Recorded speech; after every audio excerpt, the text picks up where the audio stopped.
They'll give a good account of themselves.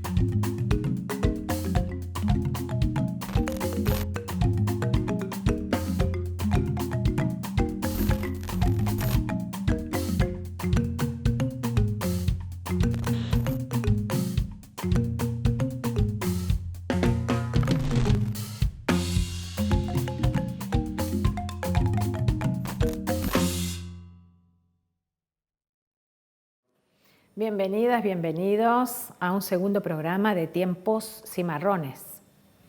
Vamos a continuar un poco en el día de hoy con aquello que veníamos viendo acerca de nuestros orígenes y cómo pasamos a ser una banda, la banda oriental, situada, de un lado sobre el estuario del Río de la Plata y en el lejano norte sobre una frontera siempre móvil, siempre peligrosa y siempre hackeada, sobre todo por el Imperio de Portugal. Pero si nos volviéramos a Montevideo, si dejáramos de lado por ahora lo que va a ser conocido como la Campania Oriental, esa inmensa tierra poblada prácticamente nada más que por ganado, por indígenas de diversas etnias y por algunos aventureros, y unos poquitos estancieros que se van afincando trabajosamente, si dejáramos de lado, decía, esa campaña y nos centráramos nuevamente en la ciudad de Montevideo, aquí tenemos a nuestras espaldas una lámina formidable que es de una pintora, ¿verdad? Francesa, una pintora francesa, que se llama Léonie Matisse, que, como les decía, pintó varias escenas de nuestro Río de la Plata, tanto en Uruguay como en Argentina, Buenos Aires más específicamente. Pero Léonie Matisse se especializa entonces en captar la memoria viva de los pueblos que va recorriendo. Y en ese sentido, si bien tiene cierta similitud con Menk Freire, su pintura, lo importante es que supo dejar el espíritu de esa ciudad asomada al mar, porque de eso se trata. Montevideo es una ciudad asomada al mar, o por lo menos al río como mar, desde siempre. Y ahora entonces nos toca pensar en la Montevideo colonial. Esa lejana y sin embargo cercana, porque como decíamos en el primer programa, nosotros somos un país joven, con una ciudad capital también joven, y sin embargo a veces nos suena tan lejano hablar de Montevideo colonial. Pero a ese Montevideo colonial pertenecieron nuestros abuelos, ¿no? En términos generales, aquellas personas de las cuales venimos en gran medida, aunque yo sé que muchos de nosotros venimos también del aluvión inmigratorio y, ¿por qué no?, venimos de un mestizaje indígena que ha sido muy poco estudiado y muy poco tratado por antropólogos y por historiadores. Pero bueno, de esa rica mixtura venimos lo que somos hoy los uruguayos. Ahora, en esa Montevideo colonial, ¿quiénes vivían? Y bueno, vivían, estamos hablando desde el año 1724, como dijimos, que sería el acto de fundación orgánica, en el que Zavala se encarga. Zavala tuvo mucha preocupación, mucha diligencia en ese sentido, y se encargó de establecer las autoridades indispensables, que eran básicamente el cabildo, y nombrar esos miembros, lo cual le dio un gran trabajo, porque hay que ver que la mayor parte de los miembros del cabildo, si bien eran esforzados vecinos, así se les llamaban, ¿verdad?, a los afincados en la tierra con solar constituido y familia constituida, los vecinos, muchos de ellos no sabían leer y escribir, porque la realidad de la época y la realidad de Europa occidental, pensemos, a comienzos del siglo XVIII, era que la inmensa mayoría de la población era analfabeta. Y ese analfabetismo va a ser de alguna manera trasladado a esta región, pero eran sí esforzados vecinos, ¿no?, labradores y chacareros y modestos hacendados, los que empiezan a constituir el núcleo de la Montevideo colonial. Pero hacemos hincapié en esa condición modesta, trabajadora, esforzada, porque no tuvimos entre nosotros títulos de nobleza importantes, sacando el hijosdalgo que se les daba a los primeros fundadores. No tuvimos ni condes, ni marqueses, ni duques, y no tuvimos nada de lo que acompaña a esa nobleza. Es decir, no tuvimos alardes de grandeza, ni alardes de riquezas, ni alardes de posición. No tuvimos, como va a ser el caso de algunas ciudades importantes de América, planchas de plata maciza que empedraran las calles en ocasión de las grandes festividades religiosas. No tuvimos. No tuvimos tampoco aquello de lo cual viene el refrán, tirar la casa por la ventana, porque se tiraban, literalmente, después de un gran banquete, se tiraban por la ventana vajilla, cubiertos y hasta vasos de plata. Nosotros no tuvimos nada de eso. Y esa condición modesta originaria nos marcó en gran medida nuestro carácter. ¿Y por qué no nuestras posibilidades? Claro, milagros no se podían esperar de una tierra que había sido catalogada como de ningún provecho hasta muy poco tiempo antes. Pero esa Montevideo colonial, como decimos, ¿cómo era? ¿Cómo vivían las personas allí? Empezando por el clan Carrasco, del cual estuve hablando el programa anterior, aunque muy someramente. Al clan, se le llama jocosamente, si se quiere, el clan Carrasco, pero no sin un fondo de verdad, a los grupos familiares que resultan de las uniones de los hermanos Carrasco con sucesivos cónyuges. Es decir, tenemos a Sebastián Carrasco, que viene con su esposa y sus hijos, y Sebastián Carrasco era compañero de armas de Juan Antonio Artigas. Tenemos al propio Juan Antonio Artigas, que viene con su esposa, que a su vez es hermana de Sebastián, Ignacia Javiera, y sus hijas, porque primero llegan cuatro niñas van a tener, luego van a tener muchísimos hijos, un matrimonio muy fecundo, se calcula que tuvieron 13 hijos. La otra hermana Carrasco, Martina, así hasta 5 hermanos, todos ellos prosperaron, algunos más que otros. Sebastián prosperó mucho más que Juan Antonio, por ejemplo, a pesar de que tanto a Juan Antonio Artigas como a sus hijos, el gobernador, el primer gobernador de Montevideo, José Joaquín de Viana, les dio muchas tierras, entre ellas las famosas tierras del Rincón de Casupá, en donde hasta el día de hoy viven algunos Artigas. Y le dio esas tierras, entre otros motivos, porque el propio gobernador José Joaquín de Viana tenía una de sus estancias, digamos, favoritas en esa región, y pensó en rodear su tierra de estancias custodiadas por bravos hacendados. Y qué mejor que rodearse de los Artigas. Y así nacen las propiedades de Casupá. Amadas, por cierto, no por José, sino por el padre de José, Martín, que es uno de los hijos de Juan Antonio.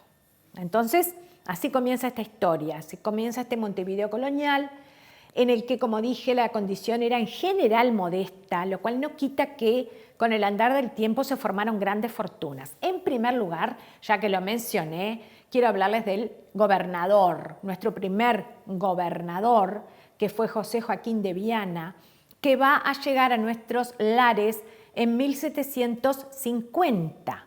Quiere decir que teníamos unos 25 años de constituidos como ciudad, y en esos 25 años, que en realidad es bien poquito, pero es mucho para las vidas de los seres humanos que acá residían, y en esos 25 años se fueron forjando identidades, se fueron levantando trabajosamente calles y dentro de las manzanas los solares, las casas.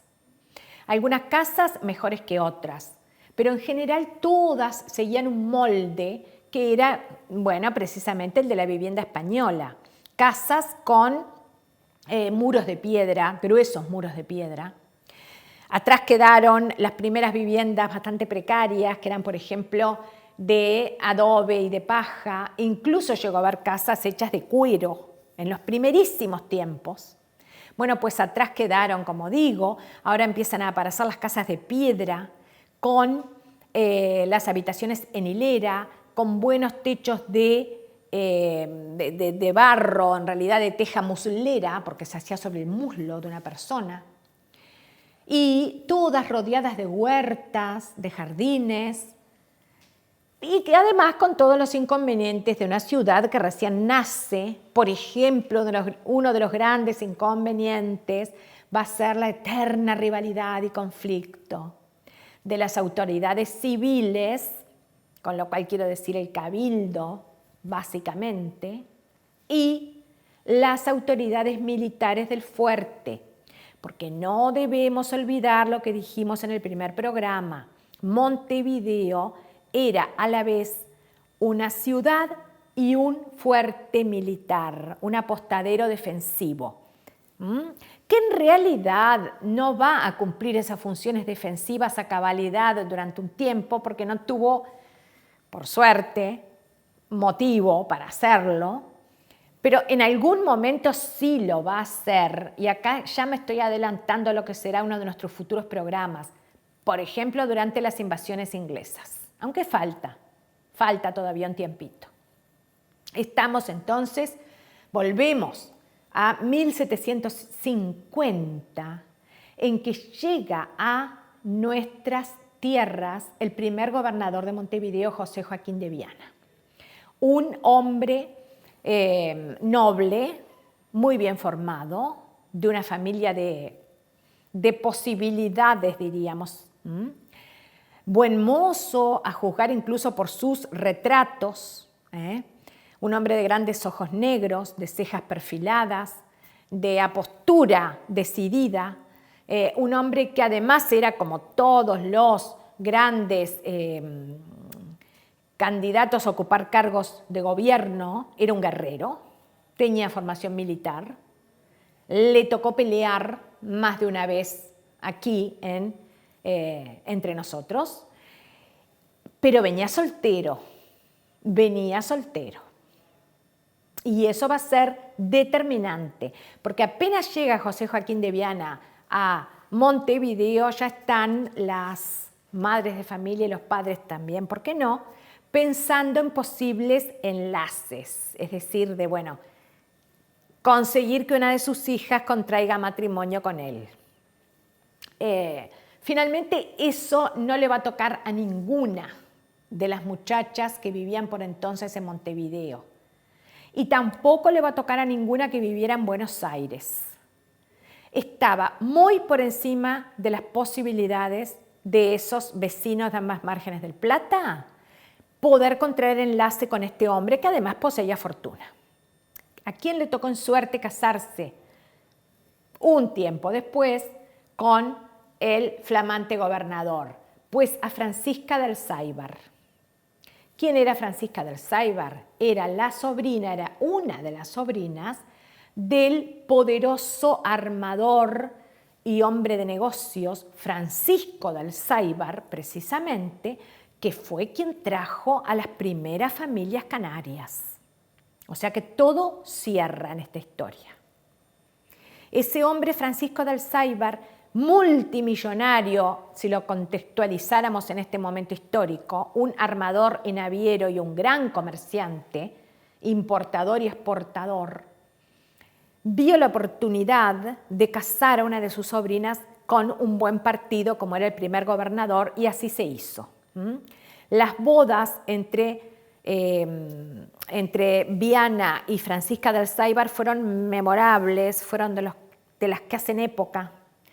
Y se dice que algunos de los regalos procedentes de Buenos Aires tuvieron que ser trasladados en 2 embarcaciones ligeras, pero 2 embarcaciones al fin.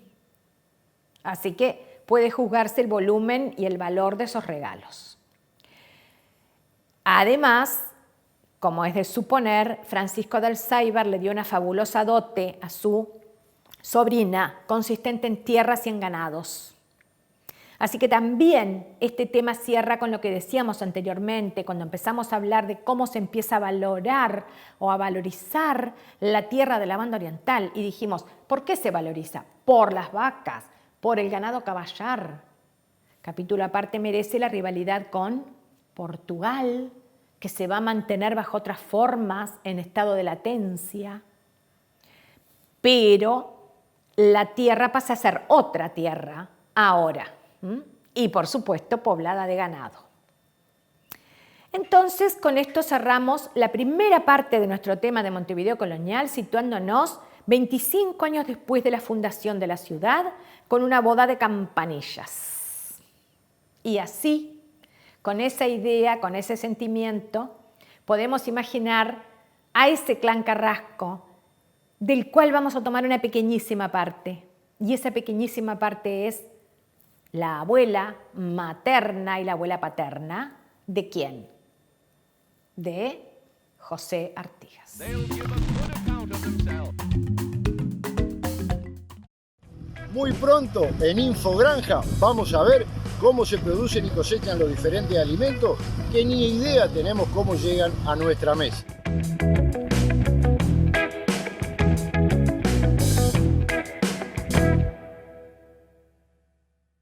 Vengo a traerles un desafío.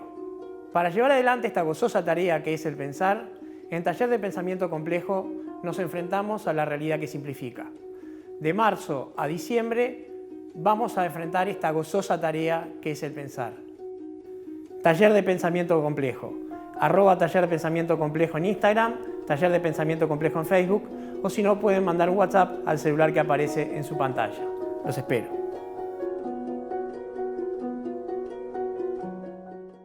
Por fin se viene un canal de streaming en el que puedo hacer lo que quiero hacer. No se pierdan el Late Night Show de Esdrújula TV.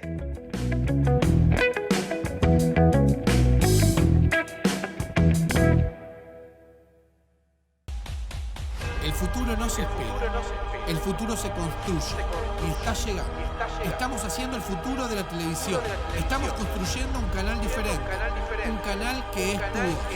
Esdrújula TV, el futuro de la televisión. Míranos a partir del 2 de febrero por esdrújulatv.com. Primeros en streaming.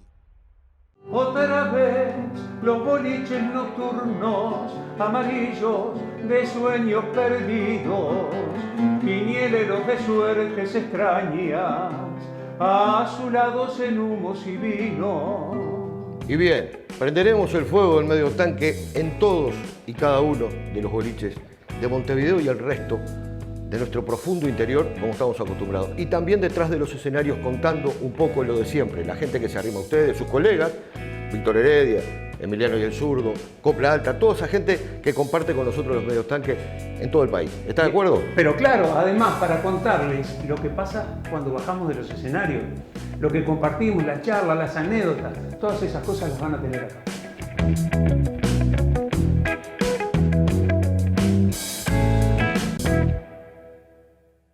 Vuelen a cedro sus manos. Carpintería en maderas Herc. Placares de cocina y dormitorios, muebles de diseño y restauración. Trabajos garantidos.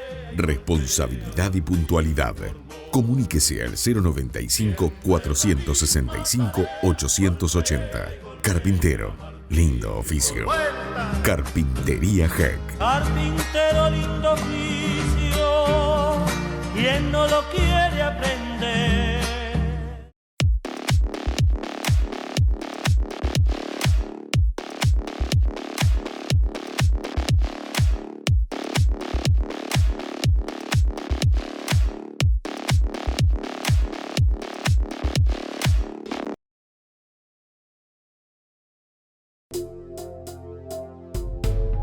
Existir Sociedad Anónima es el único importador oficial de repuestos Jack. Trabaja tranquilo con repuestos originales y visítanos en nuestra nueva planta de la Ruta 1, kilómetro 28500.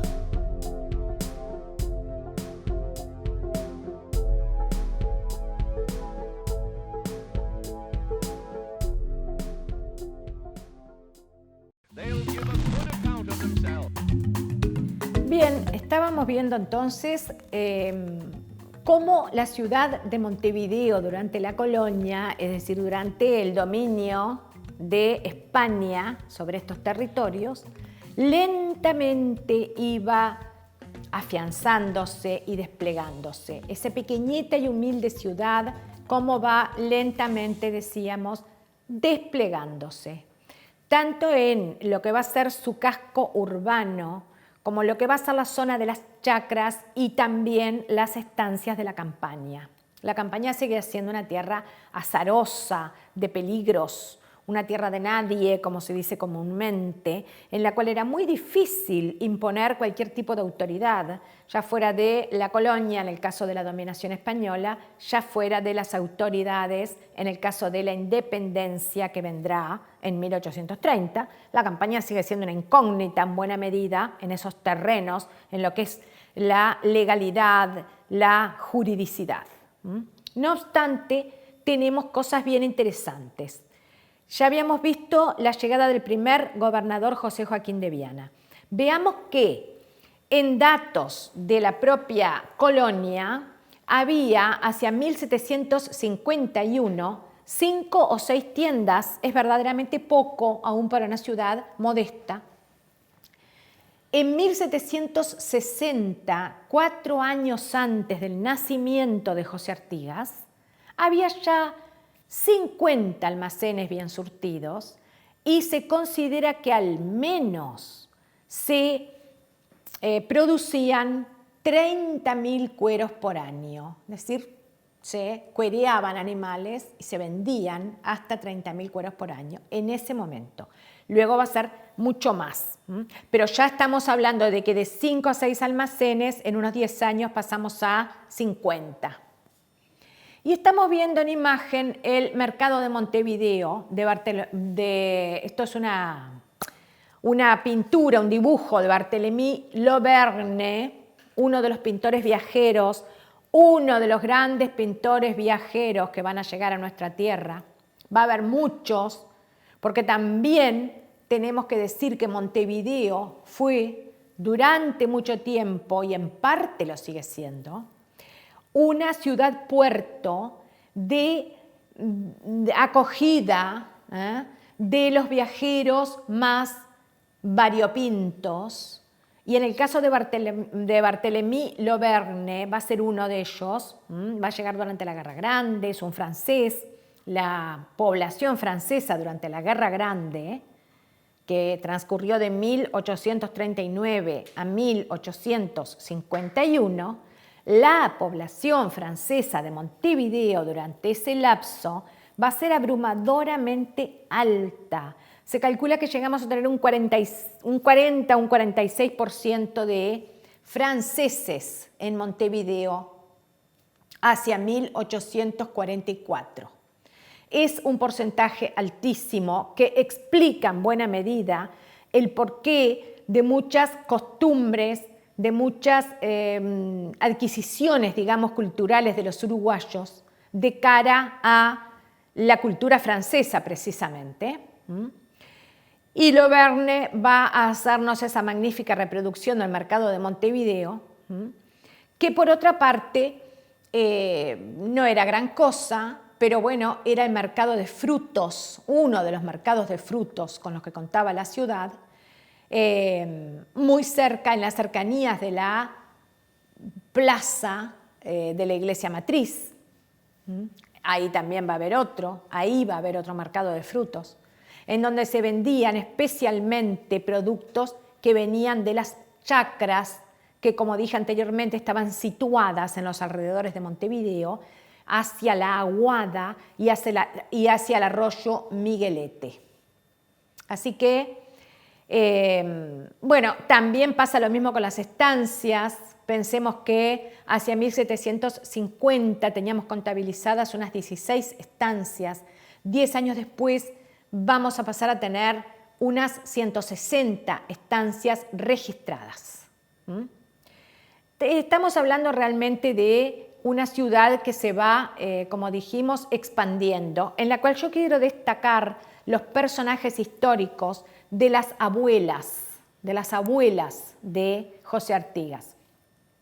Tema que he investigado, pero que es muy difícil, naturalmente, obtener algún tipo de información sobre ellas.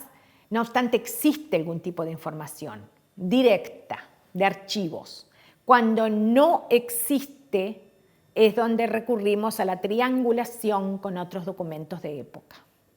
Las abuelas de José Artigas vivieron en esa ciudad colonial de la que estoy hablando, conocieron y trataron al primer gobernador de Montevideo, José Joaquín de Viana, y aunque no eran de su misma clase social, eran familias respetadas por este y por su círculo. Incluso, si bien la primera generación, es decir, la de las abuelas de Artigas, no tenía un trato demasiado íntimo con los Viana, la segunda generación, la de los hijos de Juan Antonio e Ignacia Javiera, sí van a llegar a tener, al menos algunos miembros de esa familia, un trato un poco más íntimo. Va a ser el caso de Martín José Artigas, el padre de José, que llegó a tener un trato muy íntimo con los hijos del gobernador Viana, los Viana Alzáibar, y es lógico que lo tuviera por muchas razones. Primero, porque eran compañeros de juegos y de infancia.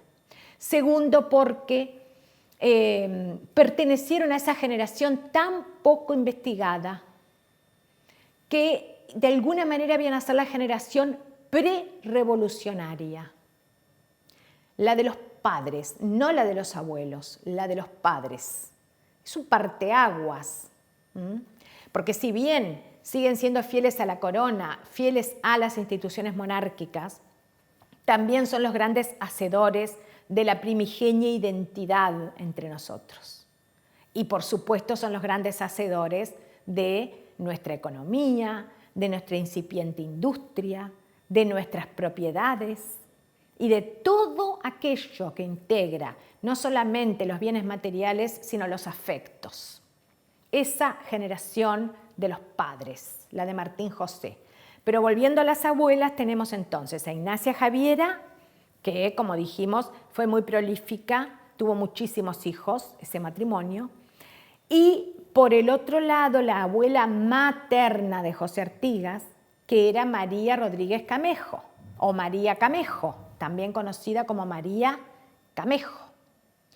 Una mujer que llega procedente de las Islas Canarias, que al parecer tenía cierto abolengo en las Islas Canarias, pero que aquí llega, como tantos otros, a labrarse un futuro mejor. Podemos pensar entonces que no le era muy favorable la suerte en su tierra natal, por lo que vino a Montevideo, vino casada en primeras nupcias, luego quedó viuda, y finalmente se vuelve a casar en segundas nupcias con Felipe Pascual Aznar, de quien ya hablaremos. No me voy a extender demasiado en ese sentido aquí. Simplemente quiero acotar que las abuelas pertenecen a esa generación. Ambas mueren al filo del año 1772. Quiere decir que vivieron muchísimo tiempo. Sus vidas, más o menos durante 50 años, transcurrieron en Montevideo, en ese Montevideo colonial. Y entonces también uno se pregunta cómo sería la vida en ese Montevideo en general, la vida cotidiana nos estamos refiriendo, que es muy importante porque justamente el develamiento de la vida cotidiana es tema de la más reciente historiografía.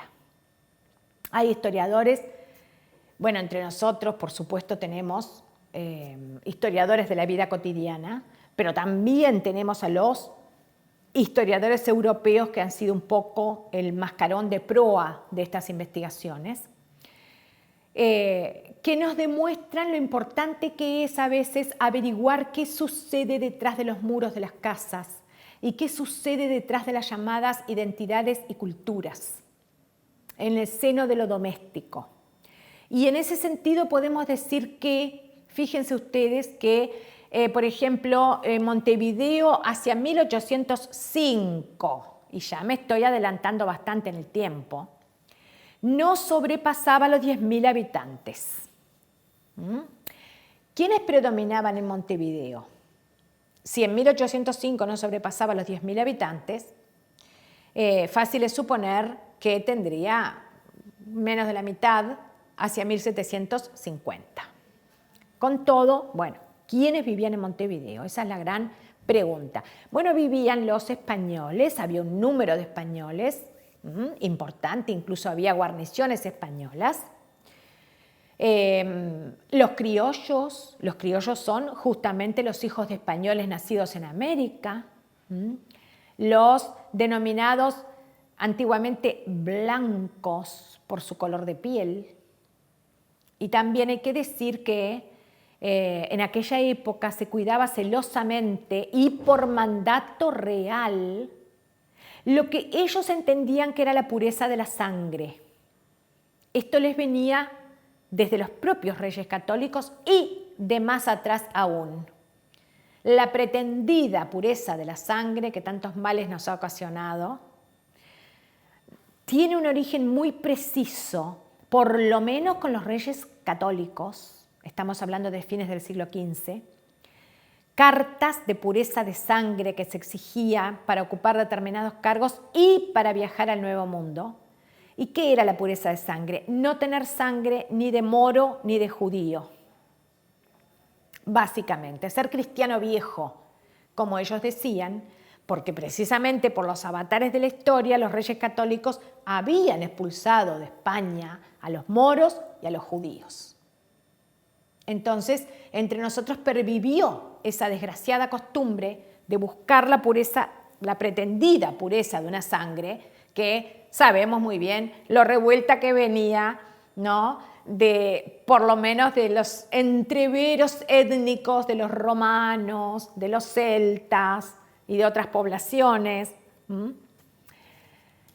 Pero existía el racismo, a eso voy, existía el racismo. ¿Y por qué digo esto? Porque a las abuelas de Artigas les tocó figurar, y figuran, en un sumario, en un proceso judicial que se realizó allá por 1752 contra un pobre hombre al cual se acusó de poseer sangre impura, que en este caso podría ser sangre mora. No lo sabemos, pero tuvieron que ir a declarar. Entonces, cuando uno se encuentra como investigador con esos documentos, se emociona, y es lógico que uno se emocione, porque uno sabe que existieron, y que lucharon, y que vivieron, y que tuvieron sueños, y que tuvieron esperanzas, pero verlas aparecer en un proceso judicial en el cual tuvieron que declarar, con 2 o 3 meses de diferencia entre cada una, es la verdad bastante emocionante, porque ahí es donde cobra vida la historia. Y para continuar, por supuesto yo ahora voy a pasar a otro tema. Para continuar voy a dejar anunciado cuál es el tema al que voy a pasar, y es justamente lo que dije anteriormente, la vida y la costumbre de los pobladores y las costumbres de los pobladores de aquella Montevideo colonial.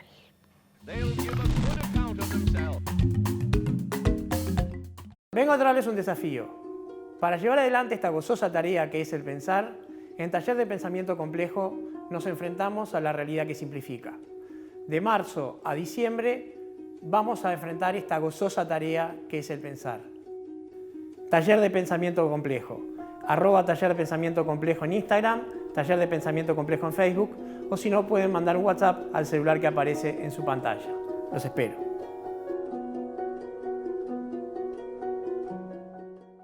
Bienvenidos a la Biblioteca de Diomedes. Bienvenidos a la memoria de la humanidad.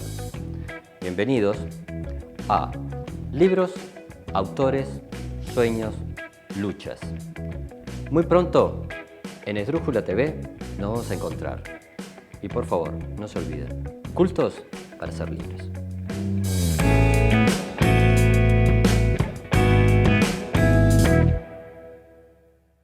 Vuelen a cedro sus manos. Carpintería en maderas Herc. Placares de cocina y dormitorios, muebles de diseño y restauración. Trabajos garantidos. Responsabilidad y puntualidad. Comuníquese al 095-465-880. Carpintero. Lindo oficio. Carpintería Herc. Carpintero, lindo oficio, ¿quién no lo quiere aprender? En un mundo donde se nos iguala, donde se nos invita a pensar todos lo mismo, a no tener originalidad. Razonar y pensar se convierte en el último acto de resistencia. En Charlas de Mentes los vamos a invitar a detenernos un segundo y pensar.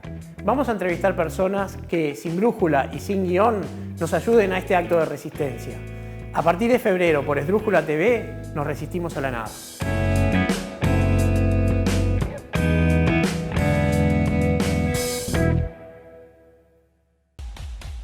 El futuro no se espera, el futuro se construye y está llegando.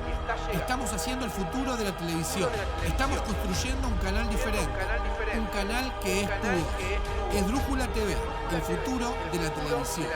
Míranos a partir del 2 de febrero por esdrújulatv.com. Primeros en streaming.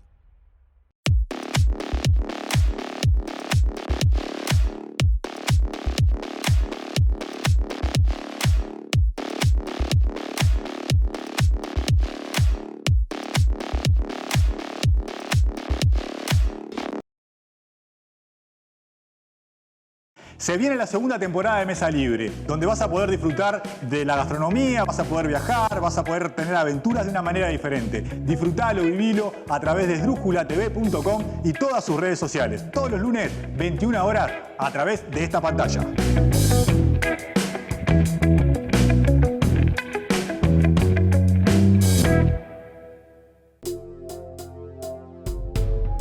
Existir Sociedad Anónima es el único importador oficial de repuestos Jack.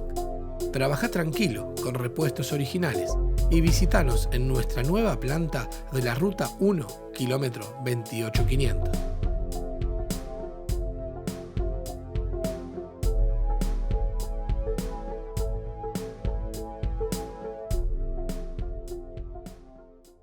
They'll give a good account of themselves.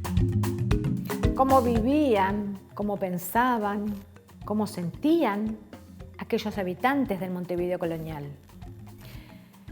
Tenemos algunos testimonios y algunas crónicas, como por ejemplo la del padre Pérez Castellano, un personaje singular de nuestra historia, muy querible, por cierto, autor de un tratado de agricultura, nada menos, del cual ya nos ocuparemos no en una, sino en varias intervenciones más, porque es uno de esos personajes que parecen dar vueltas por nuestra historia.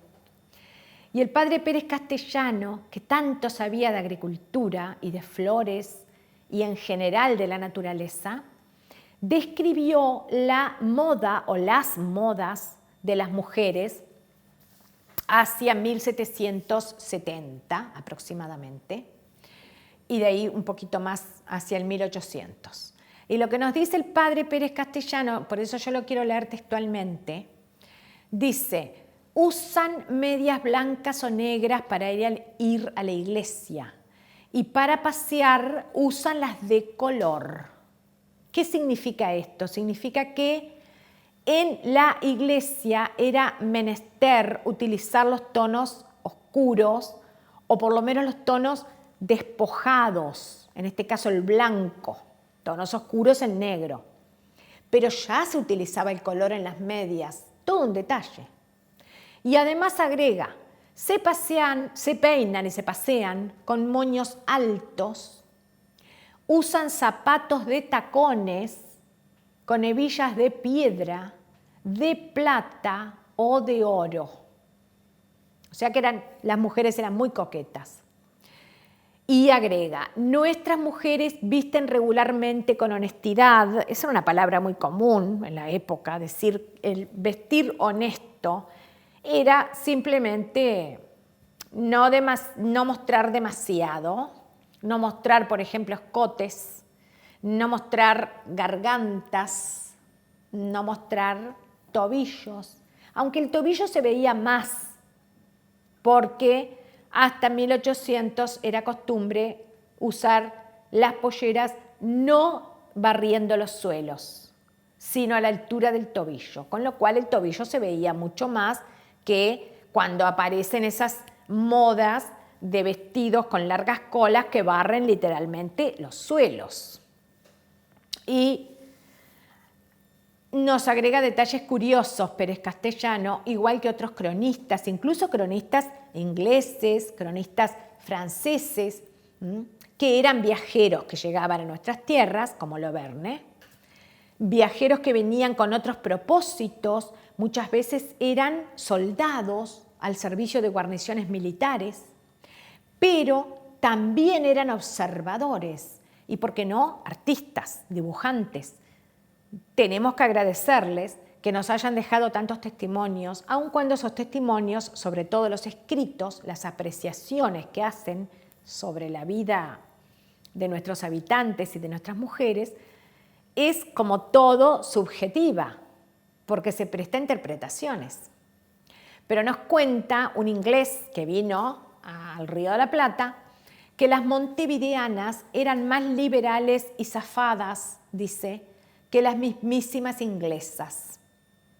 Lo cual no es de dudar ni de asombrarse, porque las mujeres inglesas fueron siempre de una índole un poco más fría y contenida frente al carácter latino. Y cuando me refiero al carácter latino, no me estoy refiriendo a América Latina.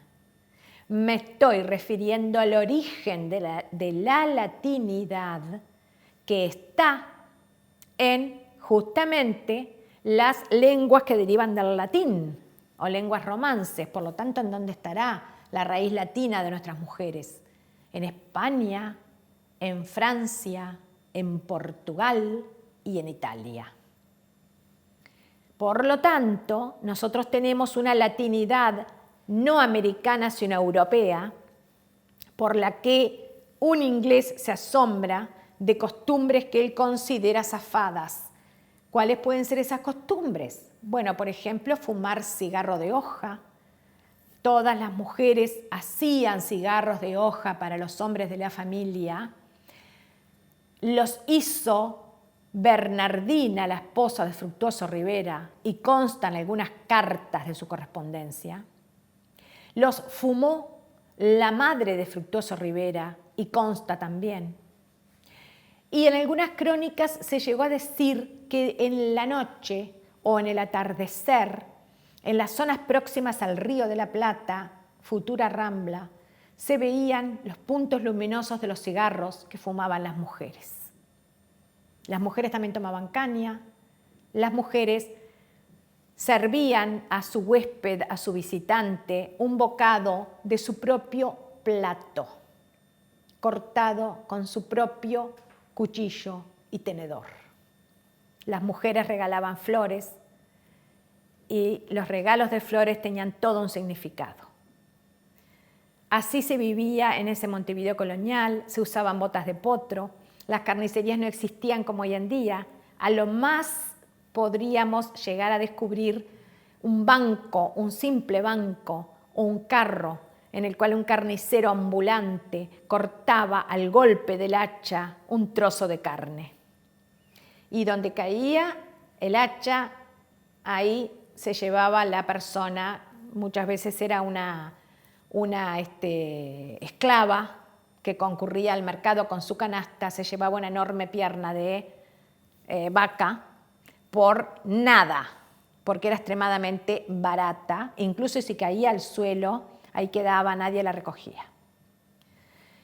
Bueno, curiosidades de nuestro Montevideo colonial, trascendiendo lo que nos cuentan en la escuela, que también es muy valioso, aquello del aguatero, de la vendedora de pasteles, del velero, todo eso es muy cierto, pero tenemos que hurgar un poco más allá y entonces irnos a estas costumbres, irnos a estos testimonios, irnos a, en definitiva, lo que fuimos. Como dice Milton Esquinca, uno de nuestros queridos cronistas contemporáneos, las mujeres conversan con cualquiera sin reserva de asuntos que harían sonrojar a mis compatriotas. Beben y agregan caña al café, fuman, aún las señoritas más respetables. Y usan bota de potro y comen carne de vaca fresca, no comen carne salada. Podrá haber muchos saladeros. De hecho, nuestra industria incipiente fue la del saladero. Pero nadie comía tasajo en nuestro país. Era comida de esclavos. entonces, con esto cierro el programa de hoy, invitándolos a que reflexionen en algunas costumbres que seguramente nos hayan quedado de aquellos tiempos, aun cuando las pudiéramos creer perdidas.